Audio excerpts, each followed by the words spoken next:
Hello and welcome again to another edition of our Down and Dirty Mini Movies. We're up to video number 19 in a short film help series, basically where I started creating short videos during the COVID epidemic to bring visibility to some of the TopCon products or product features. Now today we're going to be covering a COGO command that's very popular not only in the survey world but especially in vertical. Creating points, and we're going to be using a point in direction command. So we're going to be able to create points along a direction with offsets left and right, even with subgrades, or even from an angle off of a baseline. So we're going to be covering all of that in a real quick demonstration. Now this is just an overview of the product feature of Magnet Field. For true training, I always want to direct you to our e-learning website at TopCon, elearning.topcon.com. That's where we get really professional training of our individual products there. Now, from your phone or an iPad, definitely check out the My TopCon Now app. You can even get that from your browser at mytopconnow.topconpositioning.com, but there's tons of resources that you can gather from there. So without further ado, let's get started. I'm in Magnet Field. I'm in version 6.2. 7 that I looked at, there would be no changes. So if you're seeing this and version 7's out, should not have any issues. So I've got job number 19 started. I have a couple of points in just normal ground system. You do need to be in a Cartesian coordinate system. You're not going to be able to basically do these calculations if you got, let's say, raw GPS data in latitude and longitude format. You can if there's a grid established underneath that, but pretty much have a Cartesian coordinate system. So if we jump over to the map quickly, I want to show you something here. I have a box of a line that's basically 200 foot by 200 foot. And this is just to give us a visual reference of the point and direction of what I want to achieve. So we're going to be going, let's say, 100 foot and creating a point here, and then we'll create some offsets and maybe some down the line. And then notice over here I have a line, curve, tangent coming out of that curve, and we'll be using point direction this example a little bit later. Now, to begin point direction, I can do it right here from the map view. I can begin with a point by left clicking and then tap and hold or right click and go right in the point in direction. And now the COGO routine is called up here ready to go. The other place to get to that is under calculate and then choose point and direction.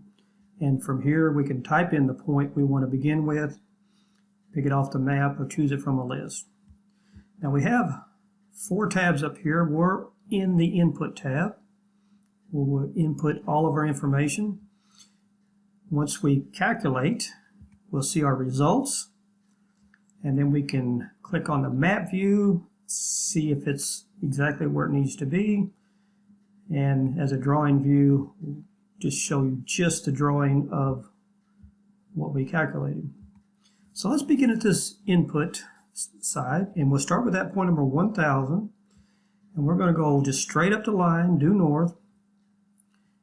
We can change this from a bearing, or if we have a point we want to use as a bearing reference, we could change that and just type in the point. For the bearing, if you don't know this, if you have 2 points, you can put the point number dash the second point number, and it will basically inverse that bearing and populate it there.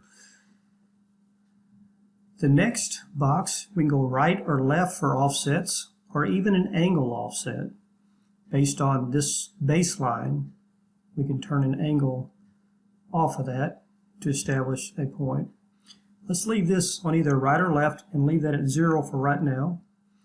We can also tell it, are we going forward on that base bearing or backward, and then we can go up or down based on if we need a, let's say, a subgrade, for example, Or if you want to establish just a straight grade going out from the point, you can choose a percent of grade.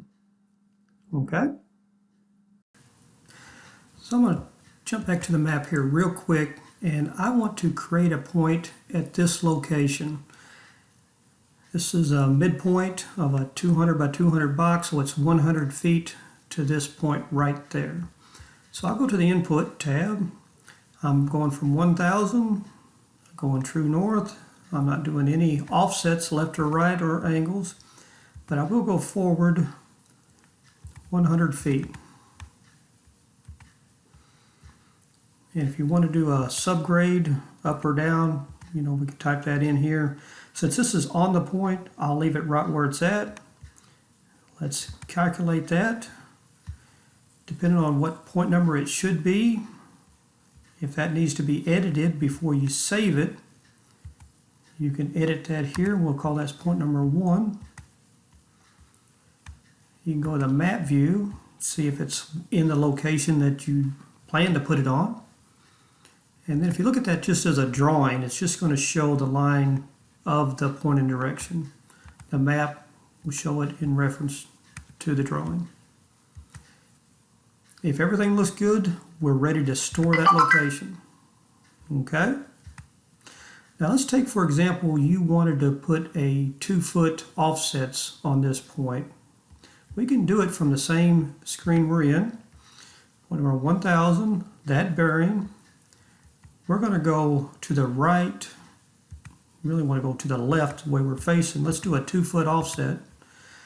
Now we still got to hold it 100 foot because we're just going to set an offset to the left. And maybe that is a subgrade where we can go, down a half a foot. I just put something in here. So let's calculate that. Take a quick look at the map. Make sure it looks like it's 2 foot off to the left. If we're good with that, let's save that. Let's go the same bearing. Let's not do any direction, but instead of 100 feet, we'll go 102 for the other 2-foot offset, which is straightforward. Still do the subgrade. Now we're basically, should be 2 foot to the north. That looks good. Back to results. And let's save that. Now maybe you want offsets down this line every 25 feet. We can stay exactly where we're at. Let me zoom back out a little bit. Go back to the input. This is our base bearing. We're going to go to the right 25 foot. And we're going to stay along this base bearing 102, but it will create the perpendicular offset of 25 feet. Okay? Let's calculate that. Take a quick look at the map before we store it. Again, that's 2 foot off the line, 25 foot down the line. Let's save that. The only thing we're going to change, we're going to go 50 feet. Oops. We're going to go 50 feet.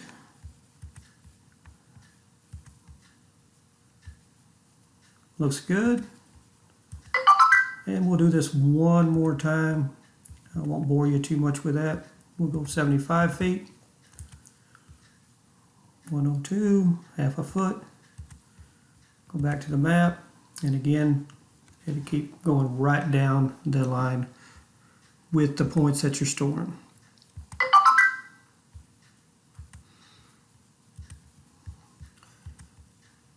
Now if I want to create the point right here on this corner, we know it's 100 foot north and 200 foot right. Go to input. We'll go 200 foot right. We'll change this back to 100. And since it's right on the corner of this line, we hit calc, go to the map, And notice that we have it right there. Now, one thing I haven't showed you is the backwards. So let's go backwards 100 feet. So it would go this way.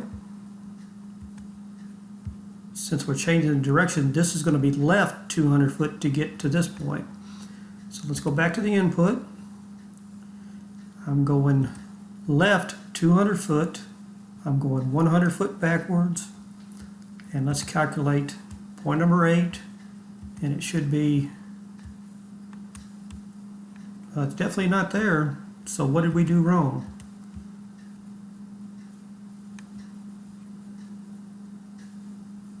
Actually, it still went left based on I'm looking this way. So let's go back to this. Change that to right. Let's recalculate that. Go to the map. All right, that makes more sense. So the right was still based on us looking north, even though I was going backwards 100 feet and 200 feet. And let's save that.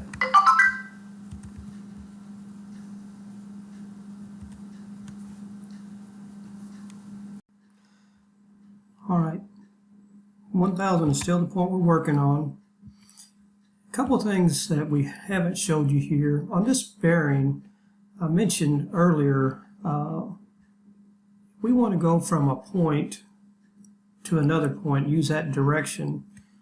You can just type in there point number 1000, for example, and then a dash, and then the point number 8, okay?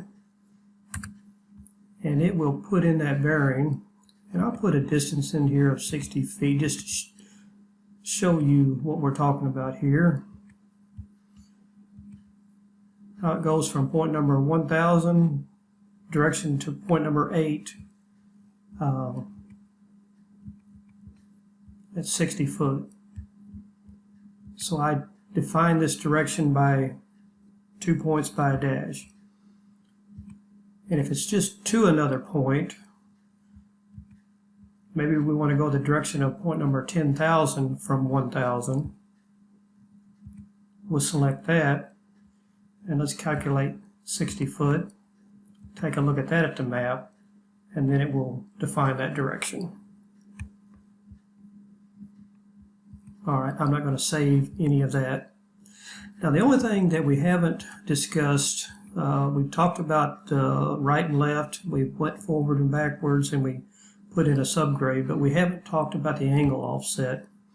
And where I'm going to use that example is maybe you want to spray points around a radius, and this would be a good example for that. Now, my input is on point number 1000 because that's where I started from, because I'm in the map view.